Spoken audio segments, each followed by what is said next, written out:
ধন, সম্পদ, ঐশ্বর্য। মানুষ হয় নিজের সৌভাগ্যের দ্বারা এগুলো লাভ করে থাকেন বা কর্মের দ্বারা। সৌভাগ্য আসলে কি? গ্রহের দশা, যা প্রত্যেক মুহূর্তে বদলাতে থাকে। কর্মের মাধ্যমে যখন আপনি ধন অর্জন করেন, তখন সেই ধন আপনার আগামী প্রজন্ম লাভ করে। সেটা হয় সে ভোগ করে বা তার জন্য তার ভোগান্তি হয়।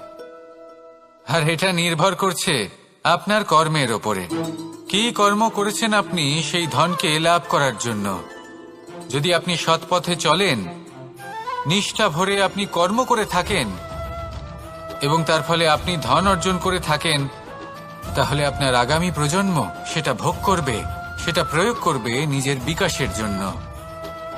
কিন্তু যদি আপনি কুকর্ম করে থাকেন, কোন রকম ছলনা করে থাকেন এই ধন লাভ করার জন্য, তাহলে 100% আপনার আগামী প্রজন্মকে এর জন্য ভুগতেই হবে। তাহলে আপনি কি চাইবেন? যে আপনার আগামী প্রজন্ম সুখ ভোগ করবে, নাকি আপনার কুকর্মের পরিণাম ভোগ করবে? নির্বাচন আপনারই। আসুন আমার সাথে ভালোবেসে বলুন, রাধা রাধা। লোভ আপনার অন্তরের আরো একটা শত্রু। দেখতে গেলে এটা একটা শব্দ, একটা সংস্কৃত শব্দ। লব ধাতু থেকে উৎপন্ন হয়েছে। এর অর্থ কিছু লাভ করা। কিছু লাভ করা অনুচিত নয়, আরো কিছু লাভ করাও অনুচিত নয়, কিন্তু সব থেকে বেশি আমি লাভ করব। আমি আরো চাই, আরো বেশি চাই, আরো বেশি পেতে চাই। এটাই হলো লোভ। আর এই লোভ যখন গ্রাস করে, তখন আপনি যা পেতে চান, সে ধনই হোক বা মানই হোক, তা অর্জন করার জন্য মানুষ যে কোনো স্তরে পৌঁছে যেতে পারে। যদি মানুষ ধন অর্জন করতে চান, তাহলে তার জন্য তারা অধর্মের পথেও চলতে পারেন। যদি সম্মান অর্জন করতে চান, তাহলে অন্য মানুষকে ছোটও করতে পারেন।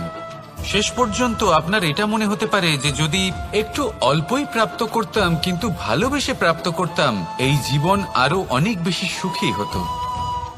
লোভ আপনার জীবনে, আপনার মনে কখন যে প্রবেশ করবে সেটা আপনি জানতেও পারবেন না। তাই এটা চিনতে শিখুন আর তৎক্ষণাৎ জীবন থেকে বাইরে ফেলে দিন। যা কিছু লাভ করতে চান তা ভালোবেসে লাভ করুন, আর সেই ভালোবাসার সাথেই বলুন, রাধা রাধা। জীবনে ক্ষমা চাওয়া তাও কিছুটা সহজ, ক্ষমা করতে পারা অত্যন্ত কঠিন। ক্ষমা 2 অক্ষরের এই শব্দ হতে পারে, কিন্তু অত্যন্ত বড় এই শব্দ, অত্যন্ত গুরুত্বপূর্ণ এই শব্দ। কখনো কখনো অন্য কাউকে ক্ষমা করে দেওয়া তাও কিছুটা সহজ কাজ, কিন্তু নিজেকে ক্ষমা করতে পারা অত্যন্ত কঠিন হয়ে দাঁড়ায়। অতীতে যদি আমাদের এমন কোনো ভুল হয় যে কারণে আমরা নিজেকে ক্ষমা করতে পারি না, অনেক সময় এমন কিছু ভুল করে বসি যে বিষয় শুধু আমরাই জানি, কিন্তু আমরা নিজেকে ক্ষমাই করতে পারি না, আর আমাদের বিকাশ সেখানে স্তব্ধ হয়ে যায়। কারণ যদি আপনি ক্ষমা করতে না শেখেন, নিজেকে ক্ষমা যদি না করতে পারেন, তাহলে তা আপনার জীবনের সব থেকে বড় বাধা হয়ে দাঁড়াবে। সেই জন্য জীবনে অবশ্যই শিখুন যে কিভাবে নিজেকে ক্ষমা করতে হয়, আর শিখুন যে আগের করা ভুল আবার কি করে না করা যেতে পারে। এই মন হালকা হবে আর প্রসন্ন হয়ে বলবে, রাধা রাধা। এই সংসারে যখনই কোনো সমস্যা আসে, তখন আমরা আমাদের সব থেকে বড় সম্বলের কাছে আশ্রয় খুঁজি, তা হলো আমাদের বিশ্বাস। এবার প্রশ্ন হলো এটাই যে এই বিশ্বাস কার উপর করা যেতে পারে? পরিবারের ওপর, বন্ধুর ওপর, নাকি তাদের ওপর বিশ্বাস করা উচিত যাদেরকে আমরা কখনো সঙ্গ দিয়েছি? দেখুন, এই সংসারে বিপদের সম্মুখীন হলে কে আপনাকে সাহায্য করবে সেটা নির্বাচন করা আপনার হাতে নেই। সেটা সেই সকল ব্যক্তির উপর নির্ভরশীল যে তারা আপনাকে সাহায্য করবে নাকি করবে না। অর্থাৎ যখনই কোনো বিপদ আসে, সর্বপ্রথম তার সম্মুখীন আমাদের নিজেকেই হতে হয়, আর তার জন্য প্রস্তুত থাকা প্রয়োজনীয়। সেই শক্তি, সেই সাহস অর্জন করা প্রয়োজনীয়। দেখুন, যখনই অন্ধকার আসে, তখন সবার আগে কে আপনাকে ত্যাগ করে চলে যায়? আপনার নিজেরই ছায়া। এই অন্ধকারের সম্মুখীন হতে হয় অন্তরের প্রদীপের দ্বারা, অন্তরের আত্মা দ্বারা। তবেই আপনি অন্ধকারের ওপর জয়লাভ করতে পারবেন। সেই জন্য যে বিপদই আসুক না কেন, নিজেকে তার জন্য প্রস্তুত রাখা উচিত। সেই সাহস নিয়ে আসুন। এমন কোনো বিপদ নেই যা আপনাকে ভেঙে দিতে পারে। আসুন আমার সাথে ভালোবেসে বলুন, রাধা রাধা। মানুষ সবসময় চায় যে তার জীবনে যেন কখনো কোনো সমস্যাই না আসে। সে চায় তার জীবন যেন শুধুমাত্র শান্তি এবং সুখের দ্বারা পূর্ণ থাকে। কিন্তু এই চাহিদা অনুচিত কিছু নয়। আমরা সবাই এটাই চাই যে জীবনে সুখ থাক, শান্তি থাক। কিন্তু এই কথা সবসময় মনে রাখবেন, যে সূর্য উদিত হন সংসারকে প্রকাশমান করেন, দুপুরবেলায় সংসারকে রৌদ্র প্রদান করেন, সন্ধেবেলায় তাকেও অস্ত যেতে হয়। এবার আমাদের জীবন চক্র কিছুটা এরকমই। কোনো কিছুই চিরকাল একরকম থাকে না। কখনো এই নদীকে দেখুন যা বয়ে চলেছে। এই নদী যা বয়ে চলেছে তার পথেও অনেক বিপদ আসে। বড় বড় পাথরের সম্মুখীন হয়ে তাকেও সামনে এগিয়ে যেতে হয়। একটি পুকুর যা চারদিক থেকে ঘেরা, তার জীবনে কিন্তু কোনো সমস্যা নেই। কিন্তু এই সংসারে পুকুরের পুজো করা হয় না, পুজো করা হয় নদীকে। মনে রাখবেন, সমস্যার ঊর্ধ্বে তিনি উঠতে পারেন যিনি সমাধি লাভ করেছেন, যিনি এই সংসারেই নেই। যিনি এই সংসারে আছেন এবং জীবিত আছেন, তার জীবনের সমস্যা হলো শ্বাসবায়ুর মতোই গুরুত্বপূর্ণ। আসুন আমার সাথে ভালোবেসে বলুন, রাধা রাধা। আজ আমি আপনাকে একটা ছোট্ট কাহিনী শোনাবো। একবার আমি, রাধা আর দাদা, আমরা তিনজনে মিলে লুকিয়ে একটা উপবনে গেলাম আম পেড়ে খেতে। অনেক পরিশ্রম করে আমরা ওখানে পৌঁছলাম আর আমরা আশ্চর্যচকিত হয়ে গেলাম এটা দেখে যে এবার তো আম পাকেইনি। এবার দাদা কি করলেন, একটা আম পাড়লেন আর সেটা চাখলেন, আর উনি নিরাশ হয়ে পড়লেন। উনি বললেন যে এটা তো খুবই টক। তারপর রাধা একটা আম পাড়লো আর সেটা চেখে দেখলো, আর রাধা উৎসাহিত হয়ে পড়ল। আমি রাধাকে জিজ্ঞেস করলাম, কি হয়েছে, তুমি এত উৎসাহিত কেন? তখন রাধা বলল যে এবার এত বেশি টক আম হয়েছে যে এগুলো দিয়ে আমরা আচার বানাবো। তাহলে দাদা ওখান থেকে বেরিয়ে গেলেন নিরাশ হয়ে এবং খালি হাতে। রাধাও ওখান থেকে বেরিয়ে গেল কিন্তু উৎসাহিত হয়ে, আর অনেকগুলো কাঁচা আম সাথে নিয়ে। এর থেকে আমরা কি শিক্ষা পেতে পারি? যে প্রত্যেকটা স্থানে এমন কিছু রয়েছে যেখান থেকে আমরা কিছু একটা শিক্ষা লাভ করতে পারি, যা আমাদেরকে বিকাশের পথে নিয়ে যেতে পারে। এই শিক্ষা প্রত্যেক স্থানে আছে। সবকিছু আমাদের দৃষ্টিভঙ্গির উপর নির্ভর করছে। যখনই আমাদের জীবনে, আমাদের সম্পর্কে কোনো সমস্যা, কোনো বিপদ আসে, তখন বেশিরভাগ মানুষ সেই বিষয় নিয়ে দুঃখী হয়ে পড়েন। আর কিছু মানুষ এমনও থাকেন যারা শেষ পর্যন্ত তার সমাধান করেন, বিপদকে পরাজিত করেন, সম্পর্কগুলিকে আবার জুড়ে দেন। যদি আপনি সুখের খোঁজ করেন তাহলে আপনি সুখ অবশ্যই পাবেন, প্রসন্নতা অবশ্যই পাবেন। যদি আপনি দুঃখ খোঁজেন তাহলে দুঃখ অবশ্যই পাবেন। এবার আপনি কি খুঁজতে চান, সেই চয়ন আপনারই। আসুন আর আমার সাথে ভালোবেসে বলুন, রাধা রাধা। কখনো কোনো প্রজাপতিকে উড়তে দেখেছেন? কি সুন্দর উড়ে বেড়ায় সে, এক ফুল থেকে অন্য ফুলে, এক পাতা থেকে অন্য পাতার ওপর। কিন্তু সে কিভাবে উড়তে শেখে কখনো ভেবেছেন? জন্ম থেকেই কিন্তু প্রজাপতির ডানা থাকে না। ও কিন্তু ছোট্ট একটা ডিমের আকারে জন্ম লাভ করে। তারপর সেই ডিমটি ভেঙে একটি কীট বাইরে আসে। আস্তে আস্তে সে বড় হয়, ওর শক্তি বৃদ্ধি পায়। তারপর সে সেই কীট দশা ত্যাগ করে নিজের ডানাগুলি মেলে। এই প্রক্রিয়া তার কাছে সরল নয়, অত্যন্ত যন্ত্রণাদায়ক প্রক্রিয়া, কিন্তু সে সেই যন্ত্রণা মেনে নেয়। আর তারপর আস্তে আস্তে সে উড়তে শেখে। শুধুমাত্র আকাশে উড়ে বেড়ায় তা নয়, আমাদের মনের মাঝে উড়ে বেড়ায়। এবার এই ডিম থেকে প্রজাপতি হয়ে ওঠার যে যাত্রা, এটা যতটা কঠিন, ততটাই কঠিন হয় এই সংসারে শ্রেষ্ঠ কর্ম করা, ততটাই কঠিন হয় এই সংসারে মহান হয়ে ওঠা। সেই জন্য প্রয়োজনীয় প্রচেষ্টা, এবং সময়। নিরন্তর প্রচেষ্টা করতে থাকুন, পর্যাপ্ত সময় নিন এবং আপনি নিজেকে এই আকাশে উড়ন্ত অবস্থায় পাবেন। আসুন আমার সাথে ভালোবেসে বলুন, রাধা রাধা, রাধা রাধা। আপনারা হয়তো ভাবছেন কি আশ্চর্য ব্যাপার, প্রত্যেকবার আমি কথা শেষ হওয়ার পরে রাধা রাধা বলি। এইবার আমি আগেই বলে দিলাম। কারণটা কি? কারণ হলো অত্যন্ত বিশেষ। প্রত্যেকবার কথা সমাপ্ত হবার পরে আপনাদের সবার মধ্যে ভালোবাসা বিতরণ করতে চাই, তাই রাধা রাধা বলি। কিন্তু এইবার এই নতুন এবং বিশেষ সূত্রপাতে প্রথমে প্রেম বিতরণ করা অত্যন্ত আবশ্যক। এবার একটা বিষয় আছে যা জানেন হয়তো সকলেই, কিন্তু বুঝতে খুব কম জন পারেন। এই প্রেম, এই আনন্দ, এই সকল কিছুর সূত্রপাত হয় নিঃস্বার্থ আবেগের দ্বারা। ঠিক যেমন একজন মাতাকেই দেখে নিন। যখনই একজন মাতা সন্তানকে জন্ম দেন, তখন এই সংসার ভুলে যায় যে তার জন্য এটা একটা নতুন জন্ম। কারণ একজন নারী তখন একজন মাতৃরূপে নতুন ভাবে জন্ম নেন। একজন নারী স্ত্রী ও গৃহবধূ রূপে কিছু অধিকার লাভ করে থাকেন, কিন্তু তিনি যখন মা হয়ে যান তখন তিনি শুধুই দান করতে শেখেন। নিজের সন্তানের জন্য কত কিছুই না করেন, তাকে বাৎসল্যের সাগরে ভাসিয়ে নিয়ে যান।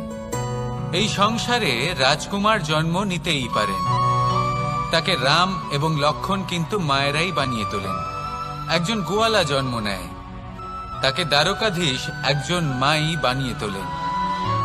পিতা হলেন সেই পর্বত যার একটা অংশ হলো তার সন্তান, কিন্তু মা হলেন সেই শিল্পী যিনি একটা পাথরকে খোদাই করে এমন এক মূর্তি গড়ে তোলেন যাকে সকলে পূজনীয় মনে করেন।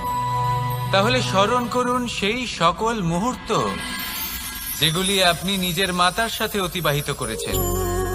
অনুভব করতে পারবেন যে কিভাবে এক মুহূর্তেই এই মন প্রফুল্ল হয়ে ওঠে। এবারের কারণ কি? এর কারণ হলো এই জীবনের আসল দ্বারই হলো মমতা।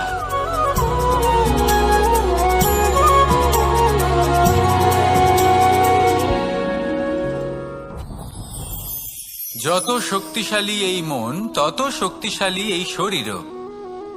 এই যে আমাদের শরীর, এটা আসলে কি? এ হলো একটা রথের মতো। আর একটা রথ ততক্ষণ চলতে পারবে না যতক্ষণ না তাকে কোনো সারথি চালাবে। এই মন হলো শরীরের সারথি। এবার ভাবুন, যদি এই সারথি শক্তিহীন হয়, দুর্বল হয়, তাহলে এই রথের কি হবে? এটা উচিত পথে চলতে পারবে না, উচিত গতিতে চলতে পারবে না, মন মতো স্থানে এটা পৌঁছতেও পারবে না। সেই জন্য মনের শক্তি অত্যন্ত প্রয়োজনীয়। এবার মনের শক্তি আমরা কোথা থেকে লাভ করি? দৃঢ়তার শক্তি থেকে। এবার এই শক্তি আমরা কিভাবে বাড়াতে পারি? আমরা প্রতিদিন কিছু নতুন স্থির করি, কিছু ছোট কিছু বড়। আর যেই আমরা নতুন কিছু পূর্ণ করি, আমাদের মনের শক্তি বেড়ে যায়। আর যদি পূর্ণ না করতে পারি, মনের শক্তি কমে যায়। একটা দেওয়ালের মতো ছোট ছোট ছোট ছোট শিলা আমরা একটার পর একটা স্থাপন করে একটা দেওয়াল তৈরি করি। এতগুলো পাথর যখন একত্রিত হয়ে যায়, তখন এমন এক দেওয়াল তৈরি হয় যাকে ভাঙা প্রায় অসম্ভব হয়ে দাঁড়ায়। সেরকমই হয় মন এবং দৃঢ়তা। ছোট ছোট কাজ করে নিজের লক্ষ্য পূর্ণ করুন। এই লক্ষ্য যদি পূর্ণ হয়, তবে মনের শক্তি বাড়বে।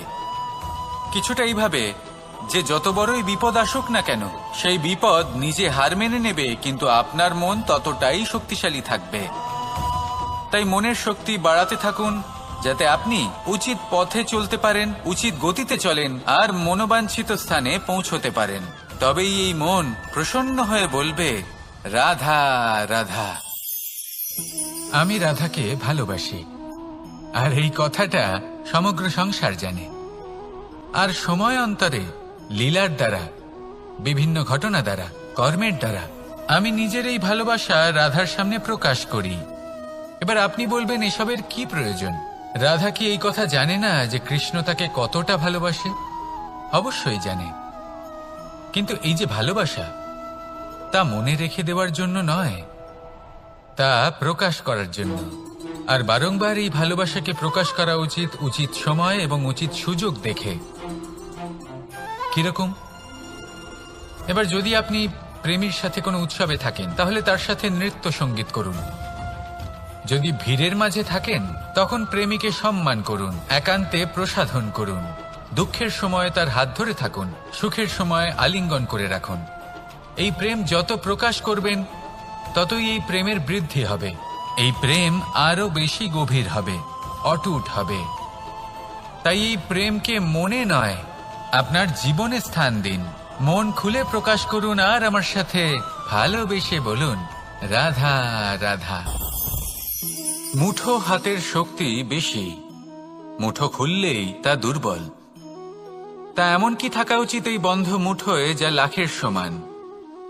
মানসিকতা এবং স্বপ্ন। মানুষ জন্মগ্রহণ করে, তার মানসিকতা সময়ের সাথে উন্নত হয়। মানসিকতা অনুযায়ী সে স্বপ্ন দেখে, আর সেই স্বপ্ন সার্থক করতে সে পরিশ্রম করতে থাকে। কিন্তু খুব গুরুত্বপূর্ণ একটা কথা আছে যা আপনার মনে রাখা উচিত। আপনার এই মানসিকতা, আপনার এই স্বপ্ন, তা যেন আপনার নিয়ন্ত্রণে থাকে। আপনার বন্ধ মুঠোয় যেন এর লাগাম থাকে, আপনি যেন এর প্রভু হন। যদি তা হয়, তবেই আপনি লাভবান হবেন। যদি এরা আপনাকে নিয়ন্ত্রণ করতে থাকে, যদি আপনার মুঠো খুলে যায়, না পথ আপনার নিয়ন্ত্রণে থাকবে, না মানসিকতা থাকবে, না স্বপ্ন নিয়ন্ত্রণে থাকবে। আর যদি তাই হয়, তাহলে আপনি আপনার ভবিষ্যৎ নষ্ট করে ফেলবেন। তাই নিয়ন্ত্রণ করতে শিখুন নিজের বিচার বুদ্ধি, নিজের মানসিকতা, নিজের স্বপ্নকে। নিজের এই স্বপ্ন পূরণ করুন আর আমার সাথে ভালোবেসে বলুন, রাধা রাধা। আমার কাছে যশোদা মা যেমন, আমার কাছে দেবকী মা যেমন, আমার কাছে ঠিক তেমনই হলেন গোমাতা। এবার ভেবে দেখার বিষয় হলো এটা যে এই সংসারে অসংখ্য প্রাণী আছে। একজন গাইকে একজন মায়ের মর্যাদা কেন দেওয়া হয়? তাহলে এর অনেকগুলো কারণ আছে।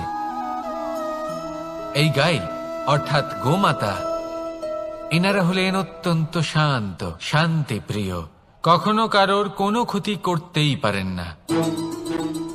গোমাতা যে দুধ নিজের বাছুরকে পান করান, সেই দুধই আমাদেরও দেন। সেই দুধ পান করে আমরা শক্তি লাভ করি। এই দুধ থেকে আমরা মাখন, ঘি, পায়েস, এইসব সুস্বাদু খাবার লাভ করি।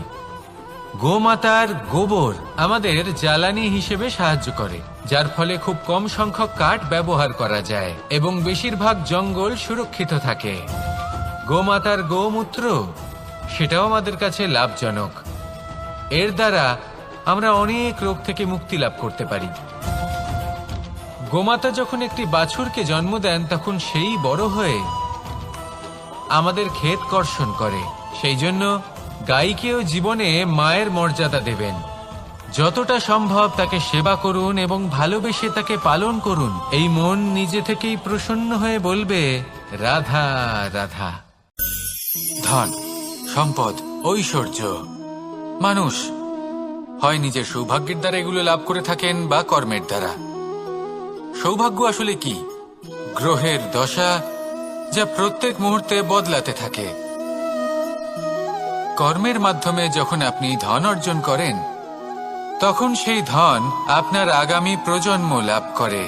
সেটা হয় সে ভোগ করে বা তার জন্য তার ভোগান্তি হয়। আর এটা নির্ভর করছে আপনার কর্মের ওপরে। কি কর্ম করেছেন আপনি সেই ধনকে লাভ করার জন্য? যদি আপনি সৎ পথে চলেন, নিষ্ঠা ভরে আপনি কর্ম করে থাকেন এবং তার ফলে আপনি ধন অর্জন করে থাকেন, তাহলে আপনার আগামী প্রজন্ম সেটা ভোগ করবে, সেটা প্রয়োগ করবে নিজের বিকাশের জন্য। কিন্তু যদি আপনি কুকর্ম করে থাকেন, কোন রকম ছলনা করে থাকেন এই ধন লাভ করার জন্য, তাহলে 100% আপনার আগামী প্রজন্মকে এর জন্য ভুগতেই হবে। তাহলে আপনি কি চাইবেন, যে আপনার আগামী প্রজন্ম সুখ ভোগ করবে, নাকি আপনার কুকর্মের পরিণাম ভোগ করবে? নির্বাচন আপনারই। আসুন আমার সাথে ভালোবেসে বলুন, রাধা রাধা। লোভ আপনার অন্তরের আরো একটা শত্রু। দেখতে গেলে এটা একটা শব্দ, একটা সংস্কৃত শব্দ। লব ধাতু থেকে উৎপন্ন হয়েছে।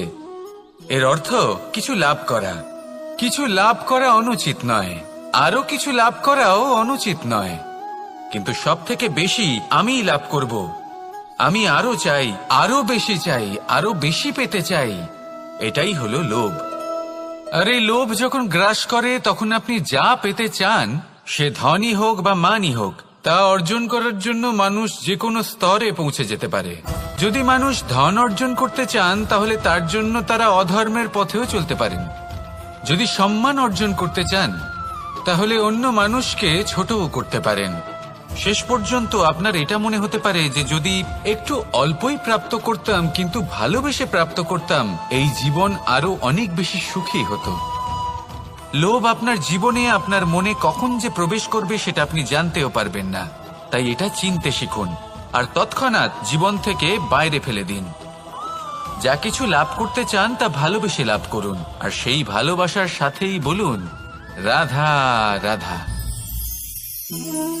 জীবনে ক্ষমা চাওয়া তাও কিছুটা সহজ, ক্ষমা করতে পারা অত্যন্ত কঠিন। ক্ষমা 2 অক্ষরের এই শব্দ হতে পারে, কিন্তু অত্যন্ত বড় এই শব্দ, অত্যন্ত গুরুত্বপূর্ণ এই শব্দ।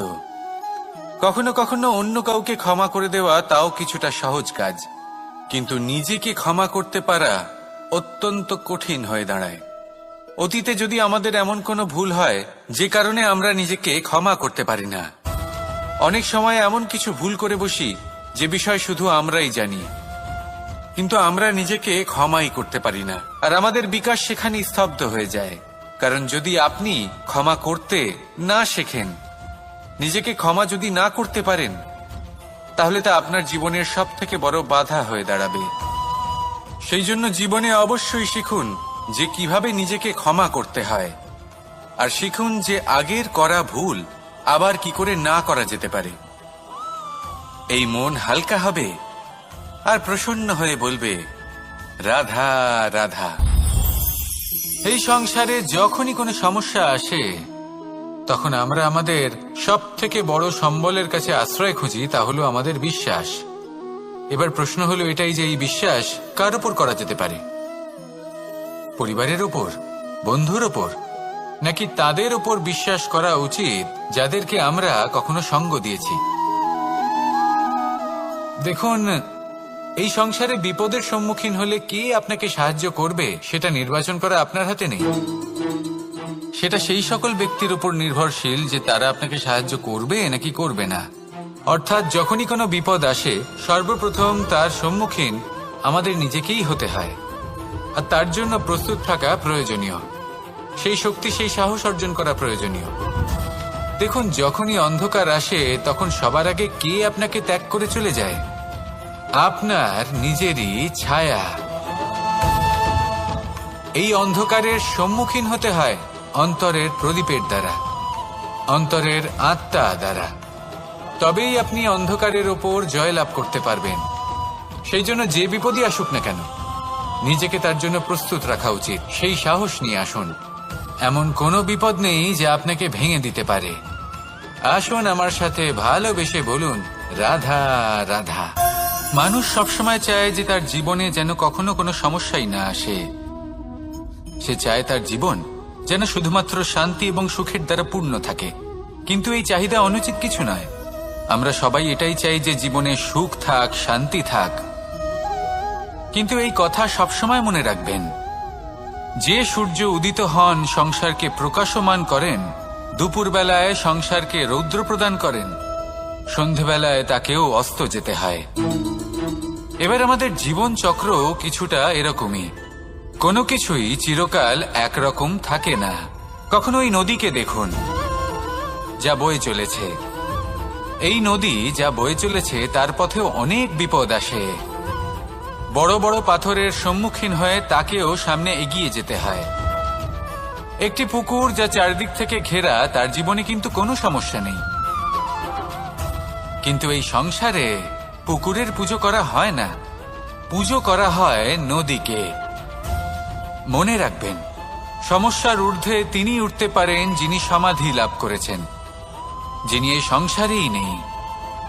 যিনি এই সংসারে আছেন এবং জীবিত আছেন, তার জীবনের সমস্যা হলো শ্বাসবায়ুর মতোই গুরুত্বপূর্ণ।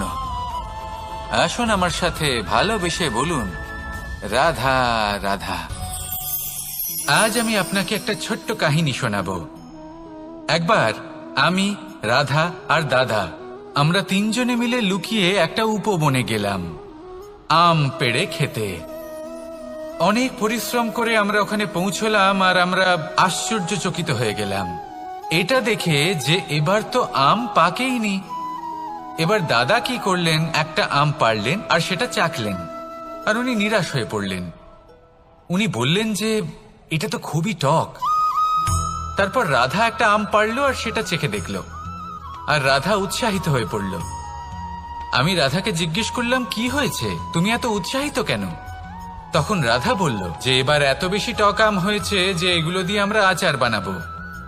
তাহলে দাদা ওখান থেকে বেরিয়ে গেলেন নিরাশ হয়ে এবং খালি হাতে। রাধাও ওখান থেকে বেরিয়ে গেল কিন্তু উৎসাহিত হয়ে, আর অনেকগুলো কাঁচা আম সাথে নিয়ে। এর থেকে আমরা কি শিক্ষা পেতে পারি? যে প্রত্যেকটা স্থানে এমন কিছু রয়েছে যেখান থেকে আমরা কিছু একটা শিক্ষা লাভ করতে পারি, যা আমাদেরকে বিকাশের পথে নিয়ে যেতে পারে। এই শিক্ষা প্রত্যেক স্থানে আছে। সবকিছু আমাদের দৃষ্টিভঙ্গির উপর নির্ভর করছে। যখনই আমাদের জীবনে, আমাদের সম্পর্কে কোনো সমস্যা, কোনো বিপদ আসে, তখন বেশিরভাগ মানুষ সেই বিষয় নিয়ে দুঃখী হয়ে পড়েন। আর কিছু মানুষ এমনও থাকেন যারা শেষ পর্যন্ত তার সমাধান করেন, বিপদকে পরাজিত করেন, সম্পর্কগুলিকে আবার জুড়ে দেন। যদি আপনি সুখের খোঁজ করেন তাহলে আপনি সুখ অবশ্যই পাবেন, প্রসন্নতা অবশ্যই পাবেন। যদি আপনি দুঃখ খোঁজেন তাহলে দুঃখ অবশ্যই পাবেন। এবার আপনি কি খুঁজতে চান, সেই চয়ন আপনারই। আসুন আর আমার সাথে ভালোবেসে বলুন, রাধা রাধা। কখনো কোনো প্রজাপতিকে উড়তে দেখেছেন? কি সুন্দর উড়ে বেড়ায় সে, এক ফুল থেকে অন্য ফুলে, এক পাতা থেকে অন্য পাতার ওপর। কিন্তু সে কিভাবে উড়তে শেখে কখনো ভেবেছেন? জন্ম থেকেই কিন্তু প্রজাপতির ডানা থাকে না। ও কিন্তু ছোট্ট একটা ডিমের আকারে জন্ম লাভ করে। তারপর সেই ডিমটি ভেঙে একটি কীট বাইরে আসে। আস্তে আস্তে সে বড় হয়, ওর শক্তি বৃদ্ধি পায়। তারপর সে সেই কীট দশা ত্যাগ করে নিজের ডানাগুলি মেলে। এই প্রক্রিয়া তার কাছে সরল নয়, অত্যন্ত যন্ত্রণাদায়ক প্রক্রিয়া, কিন্তু সে সেই যন্ত্রণা মেনে নেয়।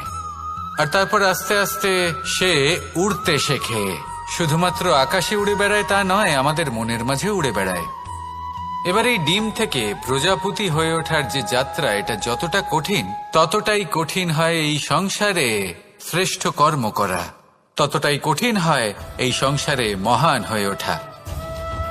সেই জন্য প্রয়োজনীয় প্রচেষ্টা এবং সময়। নিরন্তর প্রচেষ্টা করতে থাকুন, পর্যাপ্ত সময় নিন, এবং আপনি নিজেকে এই আকাশে উড়ন্ত অবস্থায় পাবেন। আসুন আমার সাথে ভালোবেসে বলুন, রাধা রাধা, রাধা রাধা। আপনারা হয়তো ভাবছেন কি আশ্চর্য ব্যাপার, প্রত্যেকবার আমি কথা শেষ হওয়ার পরে রাধা রাধা বলি। এইবার আমি আগেই বলে দিলাম। কারণটা কি? কারণ হলো অত্যন্ত বিশেষ। প্রত্যেকবার কথা সমাপ্ত হবার পরে আপনাদের সবার মধ্যে ভালোবাসা বিতরণ করতে চাই, তাই রাধা রাধা বলি। কিন্তু এইবার এই নতুন এবং বিশেষ সূত্রপাতে প্রথমে প্রেম বিতরণ করা অত্যন্ত আবশ্যক। এবার একটা বিষয় আছে যা জানেন হয়তো সকলেই, কিন্তু বুঝতে খুব কম জন পারেন। এই প্রেম, এই আনন্দ, এই সকল কিছুর সূত্রপাত হয় নিঃস্বার্থ আবেগের দ্বারা। ঠিক যেমন একজন মাতাকেই দেখে নিন। যখনই একজন মাতা সন্তানকে জন্ম দেন, তখন এই সংসার ভুলে যায় যে তার জন্য এটা একটা নতুন জন্ম। কারণ একজন নারী তখন একজন মাতৃরূপে নতুন ভাবে জন্ম নেন।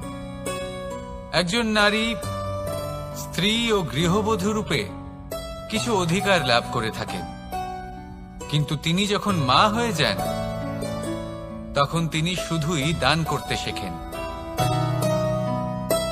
নিজের সন্তানের জন্য কত কিছুই না করেন, তাকে বাৎসল্যের সাগরে ভাসিয়ে নিয়ে যান। এই সংসারে রাজকুমার জন্ম নিতেই পারেন, তাকে রাম এবং লক্ষণ কিন্তু মায়েরাই বানিয়ে তোলেন। একজন গোয়ালা জন্ম নেয়, তাকে দ্বারকাধীশ একজন